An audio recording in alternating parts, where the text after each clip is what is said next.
there's 2 college football playoff games that you can watch across TNT, True TV, and HBO Max. They are Ole Miss hosting Tulane, and then James Madison at Oregon, and Champ Bailey part of all the coverage on the family of networks at Turner back here on the Rich Eisen Show. So let's jump into it here, Champ. How are you and the rest of the crew going? Because obviously this is big. College football games are big.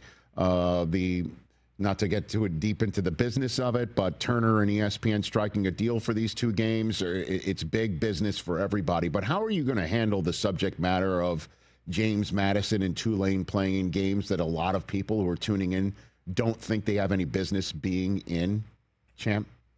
Well, here's the thing, and I think we sit in a perfect spot as we're only doing post game. So understand we'll be reacting to what's happened, not predicting and making assumptions, right? So for us, I think we have a unique spot to speak on what's happened in the game immediately after the games. And, I was a little iffy about it at first. I'm like, why are we just doing post game? Well, I like it because it gives us sort of a some pregame insight before anybody else can speak on what's coming up next. Yes, sir.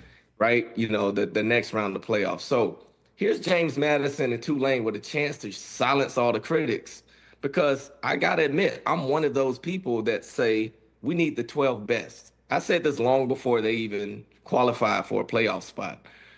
And I still believe that. Now, they can go prove themselves as worthy of that spot. And they are, based off the criteria that exists. But I think ultimately, we want to sort of have what the NFL has. The NFL always has the best of the best, right? There's never a question of, should this team make the playoffs or not? That's never in question. It's your record is your record. Everybody's schedule is hard. And until we really figure that part out, we're going to be in this place where we're trying to figure out who the best 12 are. And I don't like the criteria now, but it's acceptable as we progress towards what's really fair and balanced across the league. Yeah, because again, I'm assuming you're doing post game after both of these games, right, Champ? After the JMU game, right? The final game, the JMU Oregon game, we'll do post game. Okay, live on set. Okay, in Eugene. So the issue again is you'll be able to have you'll then be the crew to have the first crack at, did these teams deserve to be in or not, right? Yeah. And if I'm the coach of either of these teams, I am 100% playing the nobody believes in us card. I'd play it. Yeah. I'd play it as if it's every card in the 52 card deck that's in my hand now. I would too. I don't blame them. If you look at the conferences they come from, there's no doubt that they're an inferior group of colleges. Right. But that doesn't mean that they can't win a game.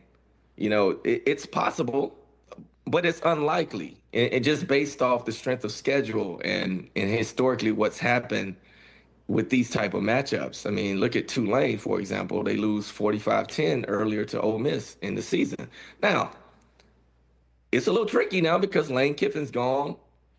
John Summerall, he's going to hang back before he goes to Florida and coach. And a lot of things going on, a lot of distractions. So this is a perfect climate for Tulane to sort of have an upset victory in a game like this. So I'm looking forward to that one more than anything. Hey, you made it all the way to the end. Thanks for that. Check us out every single day streaming live on Disney Plus and the ESPN app 12 to 3 Eastern.